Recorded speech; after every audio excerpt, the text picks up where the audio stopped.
안녕하세요. 세라의 집에 오신 것을 환영합니다. 저는 미국 사는 여자 뮤지션입니다. 8월 첫날에 운명을 시작해서 얼마 전에 다 읽었는데요.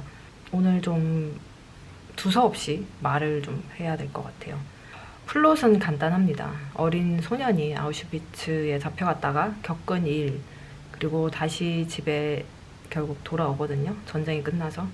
그렇게 소설이 끝납니다. 짧은 소설인데요. 화자의 서술 방식이 일반적으로 우리가 기대하는 것과는 좀 다르죠. 유태인 그 강제 수용소 이렇게 하면 뭔가 거기에 대한 고발을 할 것 같은 소설인데, 그곳에 대한 참상에 대한 보고, 고발이 아닌 그 아이의 순수한 눈으로 그것을 관조할 뿐이에요. 이런 일이 일어났다. 모자에 뭐 벌레가 있었다. 뭐 무릎이 찢어져서 뭐 고름이 나왔다. 어떻게 나에게 이런 일이 이런 게 아니라요. 그냥 생긴 일들을, 자신에게 일어난 일들을 차근차근 이렇게 설명을 해나가는 책입니다. 소설 초기에는요, 그것 때문에 제가 좀 혼란스러웠어요. 사실 많은 소설들이 이 1인칭 시점에서 쓰여지잖아요. 거기에서 오는 약간 현실과의 차이점 같은 거, 그런 것 때문에 독자들이 unpredictable한 거를 발견하는 묘미가 있죠. 사랑방 손님과 어머니 같이 아무것도 모르는 순진한 소녀가 어머니의 사랑에 대한 그런 묘사를 했을 때도 우리는 마치 재밌는 구경거리라도 있는 듯이 슬그머니 자신만의 상상의 나래를 펴곤 하죠. 가즈오 이식으로의 클라라와 태양도 그렇죠. 이 책은 아직 안 읽어봤는데, 아무것도 모르는 AI가 인간의 세계를 묘사를 이제 하면서 우리는 이제 이미 그게 태양인지 다 알고 이게 뭔지 다 알잖아요. 그러면서 이제 읽으면서 글을 읽는 재미를 찾는 거예요. 1인칭 시점의 특징은 그런 건 것 같아요. 근데 여기 보면 강제 수용소에 대해서 우리 모두 다 알죠. 얼마나 말도 안 되는 그런 일들이 일어났는지, 그 참사에 대해서 우리는 안단 말이죠. 그래서 순진한 그 어린 소년이 거기에 대해서 아무렇지도 않게 표현하는 거에 대해서 좀 약간, 저는 거기 갔다 오신 분이잖아요, 작가는. 어떻게 이런 1인칭 시점을 가지고 책을 쓸 수 있지? 거기에 대한 거부감이 좀 있었던 건 사실입니다. 그 미묘한 이질감 같은 거, 배신감 같은 거를 배제하지 않을 수 없었죠. 그리고 사실 책이 재미가 없어요. 지루한 감이 없지 않아 있는데, 그 이유는 격정적인 사건 같은 것도 어떻게 보면 소설로서 소설 속에 그런 거를 집어넣을 수도 있었거든요. 작은 이벤트들 가지고 우리의 마음을 좀 더 흔들어 놓을 수도 있었는데, 그런 걸 집어넣지 않고 있거든요. 그리고 그 지은이나 혹은 다른 사람에 대한 감정의 묘사가 이렇게 섬세하게 이루어지지는 않아요. 사실 정말 많은 영화나 TV 시리즈 아니면 소설들에서 주인공이 좀 괴로워하는 장면을 보고 우리가 남모르게 카타르시스를 좀 느끼는 것도 있잖아요. 책을 읽으면서 막 울고 나면 좀 마음이 괜찮아진다던가 그런 게 있는데, 이 소설에서는요, 그렇게 친절하게 우리를 감정의 이런 소용돌이 속에 빠뜨려 놓지 않습니다. 그래서 되게 차갑고요, 냉정하게 책을 계속 써 내려가고 있어요, 작가가. 그 작가의 말대로 그 한순간 한순간을 글로 적을 뿐이에요. 주인공은 그것을 겪어 나가고 있고요, 순간순간을요. 그리고 우리는, 독자들은 작가와 함께 그 소년의 삶을 한순간 한순간 재미없이 따라 나가야 하는 것이죠. 책 마지막에 여러 가지 시사하는 바가 많아요. 작가가 하고자 하는 말은 결국 그게 아니었나 싶어요. 그 순간순간을 그저 살아가는 것. 희망이라고 굳이 말하지는 못하겠지만 결국 그것도 하나의 희망이 아니었을까. 살아가는 데 있어서 각자 삶 속에서 갖고 있는 무게가 다르듯이 그것은 그 소년의 인생이었고요. 우리의 것과 크게 다를 바가 없지 않을까. 그런 게 이제 작가가 끝에 하는 말이에요. 근데 여기는 좀 문제점이 있긴 해요. 일단 작가가 거기서 살아남기 위한 기제로서 순간순간의 가치로움을 극대화시킨 것은 아닐까 하는 것이에요. 우리 왼쪽 뇌가요, 모든 것을 이제 통괄해서 거기에 대해서 가치 판단을 하는 일을 한다고 해요. 생존자들이 살아가기 위한 기제로서 자연스럽게 그 왼쪽 뇌의 기능을 버려버린 게 아닐까. 그런 생각도 사실 해보긴 해봤습니다. 왜냐면 안 그러면 거기서 어떻게 살아남아요? 그렇게라도 살아야 팍팍한 생활을 계속 영속할 수 있는 받침대가 될 수 있지 않았을까, 그런 생각도 해봤어요. 또 한 가지는 여기에 대해서 그들의 삶도 아름다워, 그들의 삶도 행복해, 이렇게 생각하는 게 사실 이렇게 오해를 하면 안 되는 게, 그게 되게 아름다운 거긴 하거든요. 그런데 자칫 잘못하면 우리는 유태인 대학살에 대한 것조차도 미화시킬 가능성이 있어요. 얼마나 많은 사람들이 전쟁에서 다리를 잃고 팔을 잃고 가족을 잃고 그런 일들이 생기잖아요. 그런데 그런 거에 대해서 자기는 아직 살아있기 때문에 난 감사하다, 감사해야 한단 말이죠. 그렇게 하는 거에 대한 위험성이 항상 있어요. 우리는 가슴 한구석에 전쟁에 대해서 용인을 해줄 잠재의식을 갖게 되는 거죠. 그게 아주 위험한 생각이지만 실용적이기는 해요. 우리는 일단 살아나가야 하는 거잖아요. 서바이벌의 기제로서 희망을 갖고 살아가는 거, 이야기를 만드는 거, 긍정적인 사고를 하는 거 다 좋죠.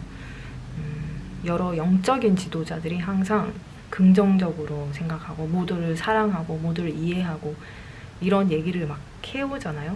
근데 실제로 그렇게 하면 우리 마음이 편안해지고 행복해져요. 하지만 행복한 것과 진리에 도달하는 것은 같은 길을 갖고 있지는 않거든요. 예전에 제가 명상을 하는 집단의 사람들과 어울렸던 적이 있는데요. 그 명상이나 이런 것들이 자신의 커리어나 아니면 가족들에게까지 좋은 영향을 미쳐서 아주 되게 좋은 인생을 살고 있는 사람들이 대부분이긴 했어요. 하지만 좀 극단적인 사람도 제가 봤거든요. 자기가 보기 싫은 거는 보지 않고 나는 계속 행복하다라고 주입을 계속 시켜요. 끊임없이 사람들이 명상을 하고요. 끊임없이 자기에 대해서 계속 말을 해야 돼요. 그러니까 계속 자기에 대한 합리화, 자기 인생에 대한 합리화를 하고 자기가 너무 행복하다는 것을 말로 표현을 하고 옆에서 맞장구를 쳐줘야지 그 인생이 유지가 되는 거예요. 그래서 자기가 한 선택이 맞다는 거를 계속 강조를 해야 하죠. 아니면 뭐 이런 사람도 있어요. 그 명상 그 그룹 중에 항상 와서 울고 가는 사람이 있어요. 펑펑 울고요. 진짜 막 흐느껴요. 뭐 이렇게. 그러면 옆에서 위로를 해주겠죠. 항상 이분은 그 재미로 명상에 오시는 것 같기도 했었어요. 근데 이게 좀 근본적인 해결책은 되지 않거든요. 진짜 막 괴로운 삶에서 살아남기 위해서 그런 선택을 할 수는 있거든요. 그렇게 안 하면 이 사람은 진짜 죽을 수밖에 없는 거예요. 살 수가 없는 거예요. 그래서 제가 남의 인생에 대해서 뭐라고 할 수는 없겠지만 살아남기 위한 기제로서 이 사람이 어떤 선택을 한 건 아닌가, 순간순간을 살아온 건 것 같아요. 이 소설에 대해서 제가 이런 식으로까지 말하는 게 어불성설이긴 한데 한 가지 얘기를 제가 덧붙이고 싶은 게 있어요. 예전에 제가 테레비를 광복절 특집 프로그램 같은 걸 보는데 한 다큐멘터리의 내용은 여기서 길게 설명을 해드리기는 그렇고 그 마지막에 한 일본인 남자가 앵커분이 질문을 하셨어요. 마지막으로 할 말이 있냐. 이분이 저는 안내의 일기를 좋아합니다. 그 어려운 삶 속에서도 소녀는 희망을 잃지 않고 매일 일기를 썼죠.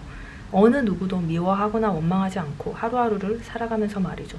저는 최근에 이런 의문이 생겼습니다. 왜 한국에는 안내의 일기가 없을까요? 라고 말이죠. 그 일본인 분께서 그렇게 말을 하고 한국인 앵커 분께서는 이제 특별한 대답을 하신 건 아니고 우리에게 생각할 여지를 주시면서 그렇게 프로그램이 막을 내렸어요. 그 이후 아주 오랫동안 그게 저희 화두가 되었거든요. 거기에 대한 정말 많은 생각을 했었습니다. 또 한 가지가 더 있어요. 어떤 영어 선생님이셨는데 미국인 분이셨는데 왜 한국인을 일본을 그렇게 싫어해? 그래서 막 학생들이 그랬죠. 역사적인 것 때문에 그렇다. 근데 이분께서 말씀하신 거는 그거예요. 과거사가 만약에 문제가 된다면 그 세대의 사람들 혹은 그 자식 세대까지는 이해가 되는데 자기가 본 것은 말도 제대로 못하는 3살, 4살 꼬마 아이들이 유치원에서 일본 이러면은 막 이렇게 싫어하고 그런 문화 같은 게 없다는 거예요. 그거는 왜 그런 걸까라고 저희에게 또 질문을 하셨어요. 그 질문도 저는 정말 오랫동안 저한테는 화두가 되었었거든요. 나중에 결론을 내린 게 있어요. 한국에는 미워하고 분노하고 남 탓하는 국민성을 가졌구나. 희망과 사랑의 이런 아름다운 마음은, 안내 같은 그런 아주 아름다운 마음을 가진 소녀는 우리나라 국민성에서는 찾아볼 수 없는 거구나. 그렇게 저는 결론을 내렸어요. 근데 지금 제가 드는 생각은 그 일본인의 말이 왜 한국에 안내 일기가 없느냐라는 말 자체가 진짜 말도 안 되는 진짜 쓰레기 같은 말이 없구나. 어떻게 한국 공중파에서 그 얘기를 내보냈을까. 저는 이런 결론까지 다다랐습니다. 왜냐면 개인의 경험에 대해서 어느 누구도 왈가왈부할 수 없거든요. 그 일본인 분께서 그런 말을 할 자격 자체가 없다고 저는 지금은 생각이 드는데, 어느 누가 일본인에게 끌려가서 하룻밤에 수십 명의 남자들에게 강간을 당하고 폭행을 당하고 이런 말할 수 없는 수모를 겪은 그 할머니들에게 그렇게 말을 할 수 있을까요? 너는 왜 이렇게 부정적이니? 다 지나간 일이야. 잊어버려. 왜 너희들은 용서의 개념을 모르니? 이런 쓰레기 같은 말을 겪어보지 못한 사람은 절대로 그런 말을 할 수 없다라는, 저는 그런 결론을 내렸거든요. 그렇게 생각을 정리를 하자 모든 것이 명쾌해졌어요.